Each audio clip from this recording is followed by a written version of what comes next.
welcome to Deeper Living. Today we're talking with author Rachel Hauck about her books Lost in Nash Vegas and Diva Nash Vegas, so stay tuned. From coast to coast across North America, this is Deeper Living, bringing the inspirational marketplace to your front door. We exist to bring you the latest and greatest from authors, artists, and artisans around the world. You're going to love this. Hi, and welcome to Deeper Living. I'm your host, Rebecca Seitz, and today we're talking with Rachel Hauck, author of Lost in Nash Vegas and Diva Nash Vegas. Rachel, I want you to tell us, these aren't your first books, so what made you set some books in Nashville, Tennessee? Oh, that's a really good question. Actually, I can't take any of the initial inspiration. My editor called me, or my agent called me and asked me to do a book set in the South, kind of a redneck chick lit kind of thing. So I had no idea what to do. I didn't know. I was just racking my brain trying to think of something. She said, let's make her a songwriter. So I knew nothing about songwriting, so I had to do a lot of research, and just Nashville was the logical place to do it. So you're not from Nashville? No, I'm not from Nashville. You came up to Nashville, and I remember when you called me and you said, I need to know a little bit about Nashville, and I was living in Nashville at the time. Yes, you were. So we got in my little car, and we went to the music circle, and we went around the roundabout. I want you to tell our viewers a little about that if they haven't ever been there. All righty. First of all, we have to say that we went to Pancake Pantry. Yes, we did. So if you ever want to go to Nashville, you got to go to Pancake Pantry. So we had a great time at Pancake Pantry. Yeah, then we went to Music Row, and we drove all around Nashville. They had these huge guitars, and we looked at those. We went to downtown. We went by the Hall of Fame and the Ryman Auditorium. So you were a good tour host. Oh, thank you, darling. You're welcome, darling. So it was good, and then later that night I went to the Bluebird Cafe to open mic night just to see what it was like for someone who wanted to come into Nashville brand new, did not know what they were doing. How do you become a songwriter? What do you do? And you would go to open mic night at the Bluebird Cafe. I remember, I only know a little bit about the Bluebird, and for our audience that doesn't know anything about it, that really is where a lot of Christian artists are discovered, right? Oh yeah, absolutely. Anybody who wants to be a songwriter goes there. And you go to the Bluebird. It's this tiny little hole-in-the-wall place. Yep. It's on West End, right, in Nashville? On Hillsborough Road. On Hillsborough Road in Nashville. And it's a circular stage, and you just perform? Do you have to sign up beforehand? Yeah, if you go to an open mic night, you sign up. And actually you go up front and perform, and everybody's back here, and it's very small, like not much bigger than someone's kitchen. And it's very small and tight, and they just call your number, and you go up and you do your 3-minute song. You get one chance. And you actually have a scene from the Bluebird in one of your books, right? Yes. Tell us about that. Yeah, I have a scene in Lost in Nash Vegas where my character, Robin McAfee, is going to try to brave the Bluebird Cafe. Now, the thing about her is that she is terrified to sing in front of people. And she's a songwriter. And she's a songwriter. Yes. Okay. She's a great songwriter and she's a great singer, but she's only sung on her granddaddy's porch back in Alabama. And so she decides that if God has given her a gift and a desire to write songs, that she has to overcome her fear to achieve God's call in her life. So she packs up her little truck and goes to Nashville, and she braves the Bluebird Cafe. Now, it doesn't go well for her. She drops her pick in the opening of the guitar. When she goes to knock the pick out, she turns the guitar upside down, and she knocks the mic over on someone's table, and drinks go everywhere. This sounds like me performing at the Bluebird. Yeah, it would be me at the Bluebird. So it's a real chick moment when she just makes all the mistakes. But she doesn't run. She has a history of running every time she's about to get on the stage. But this time, she braves it. And she actually gets a nod from the famous Barbara Cloyd, who runs the open mic night at the Bluebird Cafe. Now, did you get to meet a lot of those people like Barbara Cloyd when you were researching for the book? I did not get to meet Barbara, but I did get to meet a lot of people who work at the Bluebird Cafe. They actually remembered me when I went back for a second time. Ooh, I actually talked to songwriters like James Dean Hicks and Chris Oglesby. Chris Oglesby, excuse me. For a minute, I thought I had his name wrong. He was very instrumental in Carrie Underwood's career. So I did get to meet a lot of people who knew the insides of the music business. So when you were writing this, you came to Nashville and you did the research first, and then you went back home and wrote? Is that how it worked for you? Yeah, I kind of came up with the idea first, and then I realized I knew nothing about really the inside of songwriting. It's probably one of the most research things I've ever had to do. So I went to Nashville, looked around, talked to people, went to the Nashville Songwriters Association, which I recommend anybody go to if they want to learn how to write songs. Then I went back home and pounded it out. Now, how long did it take you to write the first one? It took me about 3 months to write the first draft, and then I spent a month editing. And so she's a young girl from Alabama, your main character. Yes. And she's a songwriter. Has she been a songwriter since? Yeah, since she was a young kid. Since 14, she got her first guitar when she was 10. And her granddaddy taught her to play and taught her to sing. So which actually happens a lot. It happens a lot. That's how a lot of songwriters And you sing on the back porch, you sing at church, although she never made it to sing at church because she was too afraid. So she would go to church, but she couldn't perform because she was petrified. She was just too afraid to do it. So she had a history of running. So what made her decide that she would go to Nashville and be able to do this? She thought, I'm 25 years old, and I've got to do something with my life, and I'm just letting my life kind of run me. And actually, she was about to back out of another performance, and when she was about to run, and there were some cloggers who were performing before her, and their stage broke. Only in Nashville. There were some cloggers who were going to perform. Right, and when the stage broke, she felt so bad for them that she distracted the crowd by going out and singing, and she was a huge hit. Okay, so it was okay because she was helping someone else. No longer was it about herself. It was no longer about herself. Very neat. Yes, very good. We're talking with author Rachel Hauck. Stay tuned, and we'll talk about Diva Nash Vegas.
Welcome back to Deeper Living, where we're speaking with novelist Rachel Hauck about her books Lost in Nash Vegas and Diva Nash Vegas. Rachel, I wanted you to tell us a little bit more about the story. Beforehand, you were telling us it's a girl who got a guitar when she was 14 from her granddaddy, and she lived in Alabama, and she decided to come up to Nashville, but she had a fear, and that was? She was terrified to sing in front of people, extreme stage fright. And did any of this story come from your own life? Yeah, actually, a little bit. A little bit. Most of them do. Most of them do. Yeah, I just went through a period in my life where I struggled with irrational fear. And I had traveled, and I didn't like to fly. But I had to. I mean, I flew to Australia and Ireland and Spain. You didn't just fly. I didn't just fly, no. You flew across ocean. Yes, at 45,000 feet. Oh, my So I'm a living testimony, I believe, of the power of God's Word, that it works. Because I would just quote Scripture. I just stood on God's Word, and I do not have a spirit of fear, but of power, love, and a sound mind. Or God's perfect love has cast out all fear. And I overcame it. It was a huge testimony. And now I have such a confidence in God that I know His Word works. I know it's living and active and sharper than any two-edged sword. So I was trying in this story to get Robin to come to that same conclusion. Now, unlike me, Robin has a history of running. I never allowed myself to give into the fear. Although there were a couple times I wanted to be like, get off, I'm off this plane right now. Stop, back to the tarmac, please. The ocean is a bad place to to decide that. Over the ocean is a really bad place. Yeah, if you ever had a panic attack, 45,000 feet, halfway to Australia, not a fun time. Inconvenient moment. It's a very inconvenient moment. But I'm here to say that the peace of Jesus works. It is truly powerful. It truly guards our heart and mind.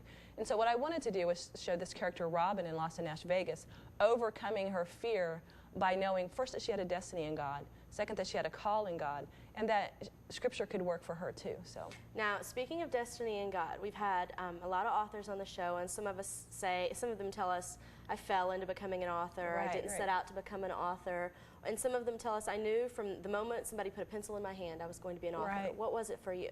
I always loved writing, And when I was in 4th grade, I wrote a poem, and my dad thought it was the greatest thing ever. Of course, you know, parents are a little biased. They do that. But I believe that, yes, they do that. But I believe that God began to speak something to my father's heart about my calling. And when he grew up, his father always told him to be an architect. So he kind of followed in that path. And I think he was looking for that in each one of his children. So he told me, you're a writer, you're a writer. He spoke destiny into my life from the time I was 10 years old. You're a writer, you're a writer. And when I went to college, he said, study journalism, learn how to write tight, learn how to write stories. So he even wrote me letters after college, just encouraging me in writing. And I'm sad to say that he is no longer with us. He's gone on to be with Jesus. He's in the great cloud of witnesses. But he did see me become published. Oh. So I'm very proud that he knew that what he spoke over my life was true. Now, have you only written books? I've Did only you do written other books. writing along the way? Right.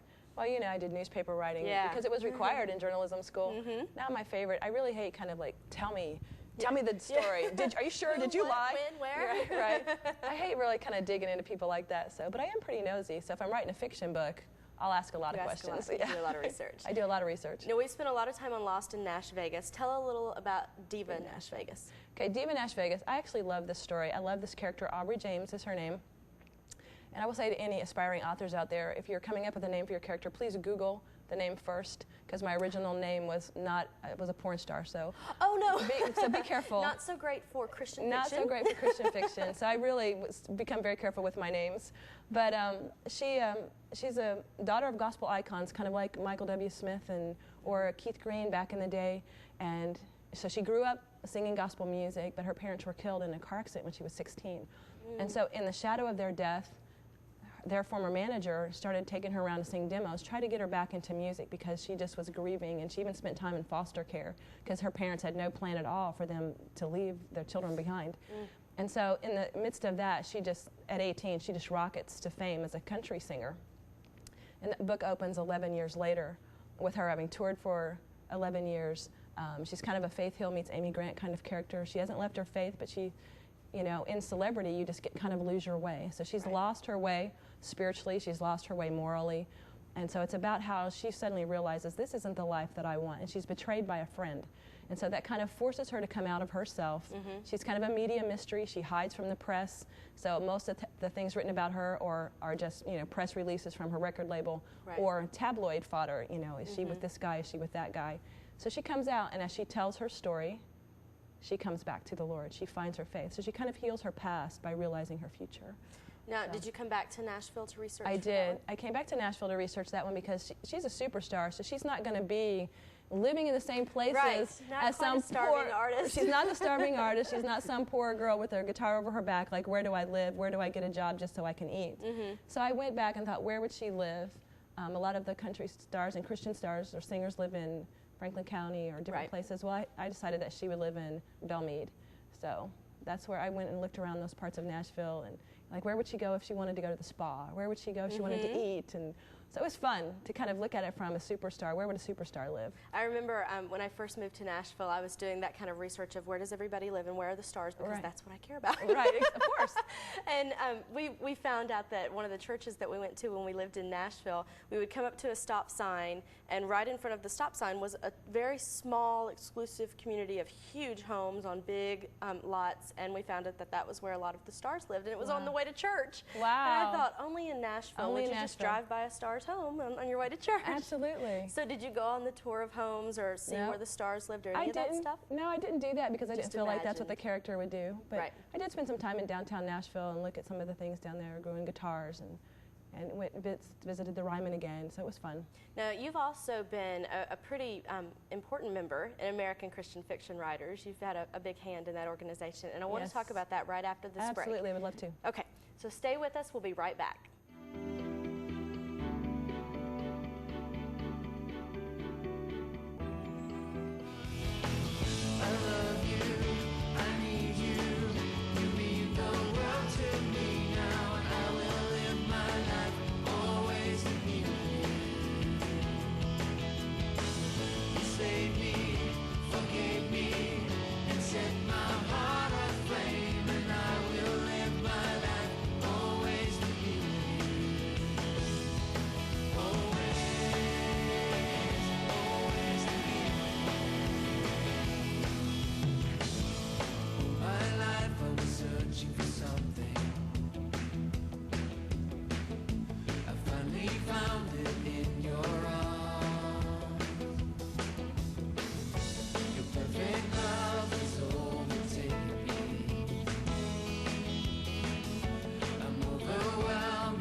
Welcome back to Deeper Living, where we're speaking with novelist Rachel Hauck about her books Lost in Nash Vegas and Diva Nash Vegas.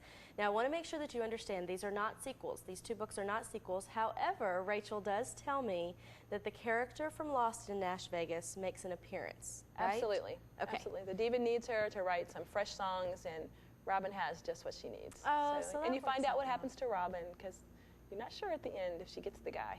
Okay, good. We all need to know if she gets the guy. That's right. Does she get the guy? I don't know. No, we talked a little bit before the break about American Christian fiction writers. Right. Will you tell us what that is? Yes, it's a national organization geared at training and encouraging Christian fiction authors, Christians who want to write fiction.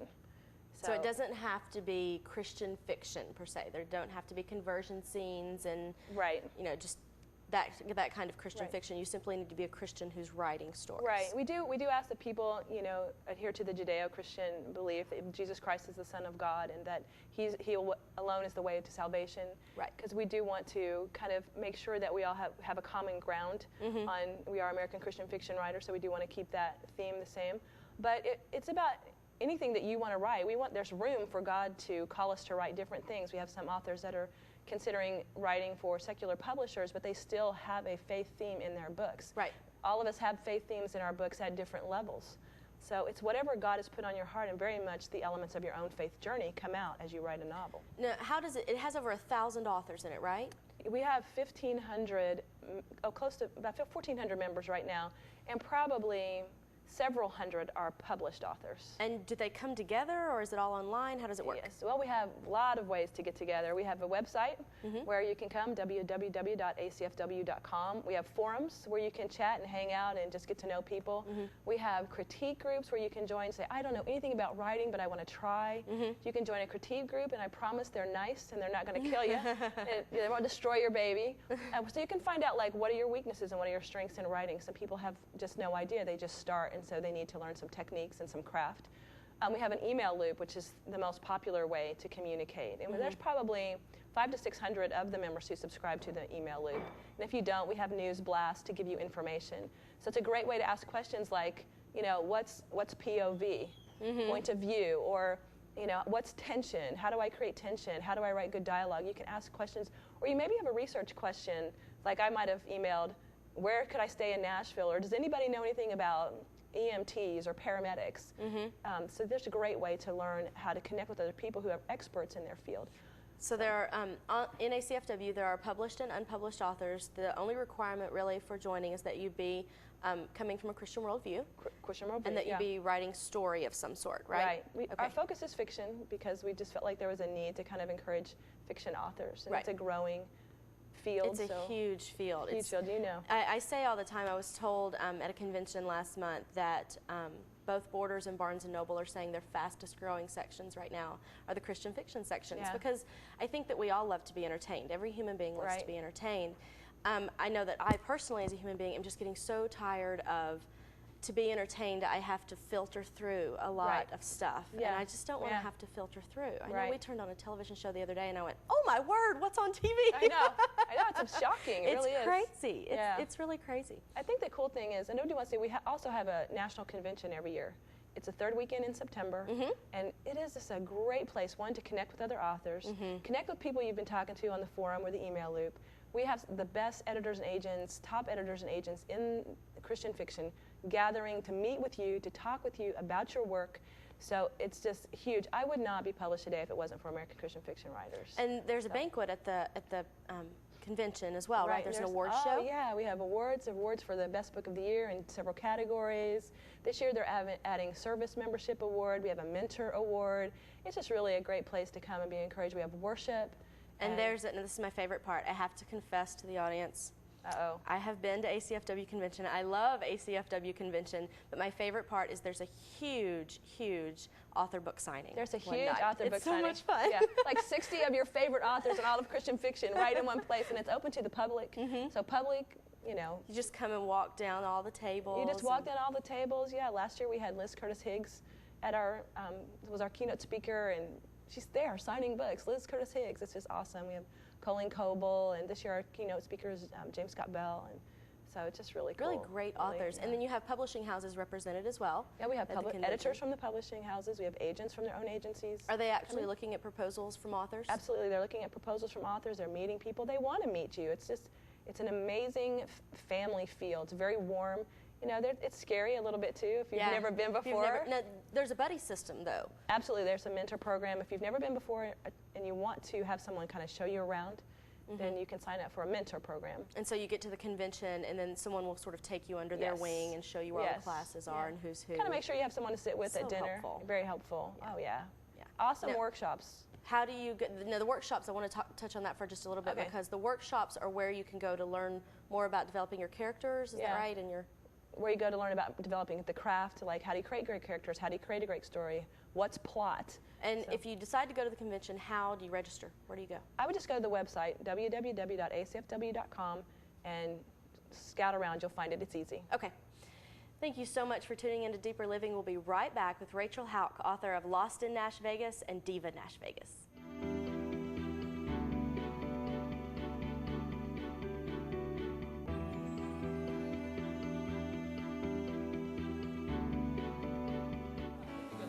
Every good and perfect gift comes down from heaven above. Every good and perfect gift from above. Every good and perfect gift comes down from heaven above. Every good and perfect gift from above. From the Father of lights. From the Father of lights.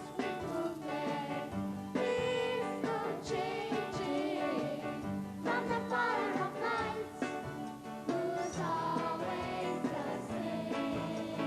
Praise the Lord, oh, praise the Lord, oh, every good and perfect gift. Let's all sing it together. Comes down from heaven above. Every good and perfect gift from above. Every good and perfect gift.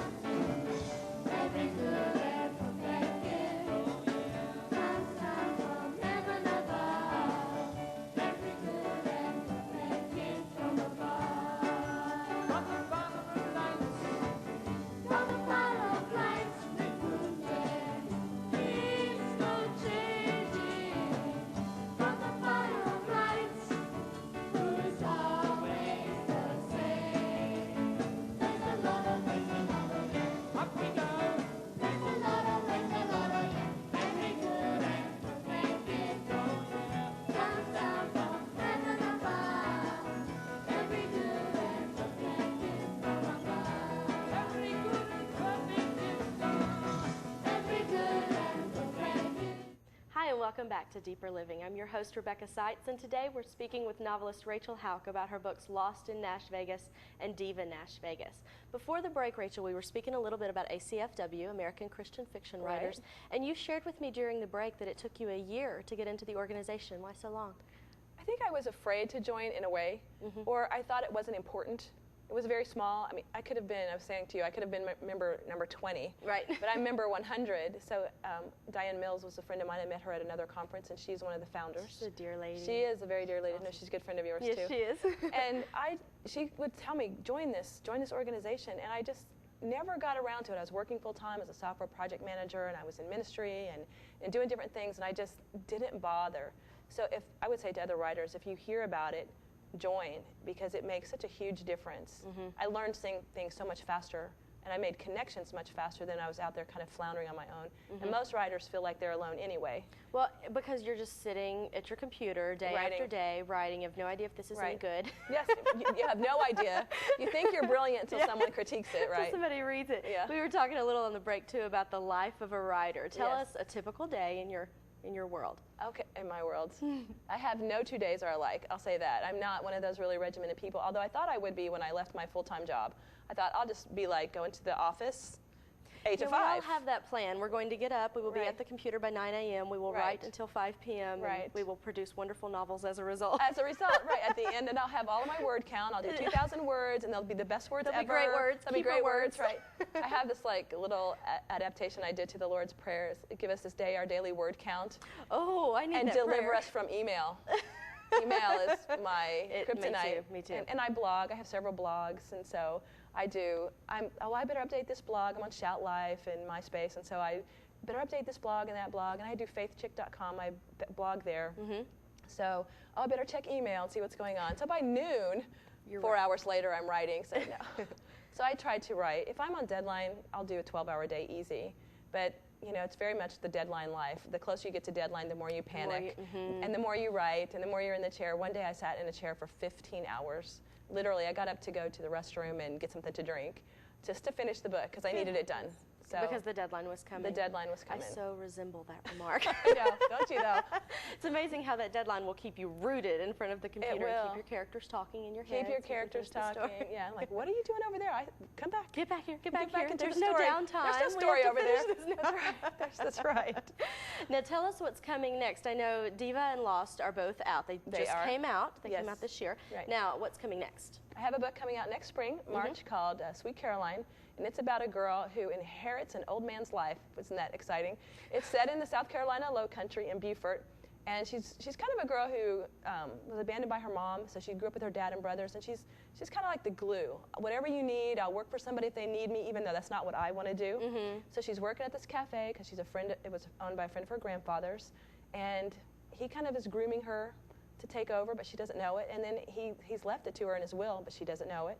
And then he dies suddenly, and she finds out she's inherited this rundown money pit cafe. So it's Sweet Caroline. It's Sweet Caroline. So what does she do with it? In the meantime, she has an amazing opportunity in Spain come across her way. So she has to choose. She has to diner choose. or She has to choose this rundown money pit cafe or a job in Barcelona. Let me think. So it's interesting how she works out, and she gets saved in the process. She's not a Christian at the beginning of the story. Oh, wonderful. Yes. You have been speaking today with us with Rachel Hauck, novelist of Lost in Nash Vegas and Diva Nash Vegas, both out, and the upcoming Sweet Caroline. Thanks for watching Deeper Living.